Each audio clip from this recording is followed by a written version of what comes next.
Assalamualaikum warahmatullahi wabarakatuh. Saya Intan Lestari, NPM 190 120 10 156 dari kelas aplikasi manajemen terpadu M akan membuat video untuk final project ujian akhir semester. Di sini akan membuat video tentang mulai proses manufacturing, pemantauan barang jadi, pembuatan transaksi baik itu dilakukan secara tunai ataupun kredit, dan juga pencatatan laporan keuangan. Di sini perusahaan bergerak di bidang food and beverage. Nah, bahan-bahan yang diperlukan atau yang akan dipantau yaitu yang pertama ada gula, choco chips, bubuk vanili, mie, telur, keju, ayam, wortel, cuka, cream cheese, bawang merah, bawang bombay, kulit lumpia, biji kopi, daun teh, gelas plastik, cabai, bubuk cabai, whipped cream, dan juga garam. Di sini perusahaan atau saya memakai aplikasi Odoo untuk melakukan pencatatan. Di sini yang pertama kita lakukan akan memilih aplikasi yang akan digunakan terlebih dahulu. Sini aplikasinya yang dipilih ada sales di bagian sales, accounting di bagian operations, dan juga manufacturing di bagian manufacturing. Setelah itu dapat mengklik continue. Nah, nanti akan muncul seperti yang ada di layar, itu dapat diisi sesuai dengan company profile perusahaannya. Kita next, yang pertama kita akan memasukkan data manufacturing terlebih dahulu, dapat mengklik yang manufacturing. Nah, nanti akan muncul seperti ini. Ini adalah contoh data-data manufacturing yang sudah terlist atau terdata. Bagaimana cara memasukkannya? Yang pertama kita dapat mengklik create. Setelah mengklik create akan muncul seperti pada di layar, itu dapat dimasukkan produknya dan juga quantity to products-nya. Kita butuh berapa kuantitasnya. Setelah itu diisi atau dimasukkan, lalu kita dapat mengklik save. Nah, nanti akan muncul atau akan otomatis terupdate. Selanjutnya kita akan memantau stok atau inventory.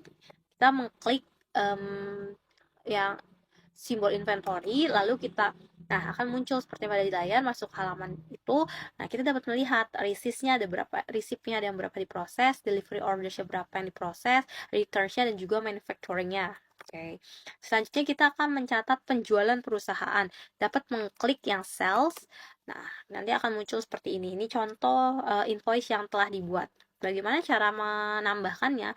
Kita dapat mengklik create. Setelah itu akan muncul seperti yang ada di layar. Kita dapat memasukkan produknya sesuai apa yang diorder oleh customer, lalu dimasukkan juga quantity dan unit price-nya. Oke. Setelah itu semua dimasukkan, nanti invoice-nya akan otomatis terjumlah atau berapa harga atau total yang perlu dibayarkan customer itu akan otomatis terjumlah. Lalu setelah itu dapat mengklik save.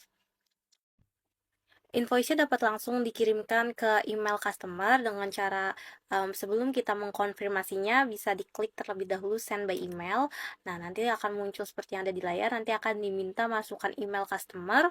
Nah, untuk subject dan body text-nya itu dapat disesuaikan. Untuk filenya akan otomatis ter-attach file invoice-nya. Lalu setelah semuanya dirasa sudah sesuai, kita dapat mengklik send. Nah, ini adalah contoh invoice yang telah jadi. Untuk melihat invoice-nya atau melihat catatan penjualannya, rekapitulasi catatan penjualannya, kita dapat masuk ke bagian accounting. Nah, lalu di bagian atas itu kita dapat mengklik yang customer dan mengklik invoice-nya. Nanti akan muncul yang seperti ada di layar. Ini adalah contoh invoice atau list customer-nya. Nanti di situ juga akan terlihat total yang dibayarkan oleh customer, yang sudah ada pajaknya, yang di luar pajak, terus payment statusnya apakah sudah dibayar atau belum dibayar atau sedang dibayar. Lalu nanti akan terlihat juga statusnya apakah itu tercancel atau terposting. Setelah itu kita akan melihat catatan penjualannya. Nah, kita akan masuk ke bagian accounting lagi. Nah, kalau tadi kita ingin melihat customer-nya, melihat invoice customer, kita masuk ke bagian customer. Di sini apabila kita ingin melihat report-nya atau laporannya, kita dapat masuk ke bagian yang reporting. Lalu dapat dipilih sesuai dengan kebutuhan, apakah ingin melihat laporan profit and loss, balance sheet, executive summary, cash flow statement, atau lain sebagainya. Nah, setelah di sini saya akan melihat balance sheet perusahaan, maka akan diklik yang bagian balance sheet, nanti akan muncul seperti ini. Ini adalah balance sheet-nya dari perusahaan. File tersebut dapat di-download baik itu dalam bentuk file PDF maupun dalam bentuk Excel. Nah, ini adalah contoh file yang telah terdownload dalam bentuk PDF. Oke, kurang lebihnya itu pemaparan dari saya terkait penggunaan atau pemantauan barang produksi menggunakan aplikasi Odoo. Kurang lebihnya mohon maaf. Wassalamualaikum warahmatullahi wabarakatuh.